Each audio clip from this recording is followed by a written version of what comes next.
Anaknya jadi pemain sinetron papan atas, ayah Amanda Manopo ternyata lakoni pekerjaan ini untuk menyambung hidup. Kesuksesan sinetron Ikatan Cinta membuat nama Amanda Manopo melejit menjadi artis papan atas Indonesia. Tidak heran kalau segala hal tentang Amanda Manopo selalu menjadi perbincangan hangat, termasuk kehidupan pribadinya, serta sosok ayah Amanda Manopo yang selama ini tidak pernah terekspos. Amanda Manopo lahir dari pasangan Ramon Gauna Lugo dan Henny Manopo Lugo. Ramon Gauna Lugo, ayah Amanda Manopo, memiliki darah campuran Minahasa dan Spanyol. Melansir dari Tribun Seleb, pekerjaan ayah Amanda Manopo terbongkar saat sang aktris membeberkan pembangunan rumah baru. Ternyata Amanda Manopo meminta ayahnya untuk mendesain rumah. Ya, ternyata pekerjaan ayah Amanda Manopo adalah seorang arsitek.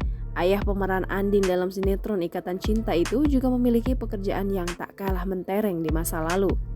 Sebuah kabar menyebut Ramon adalah atlet renang asal Spanyol sebelum menikahi istrinya Henny.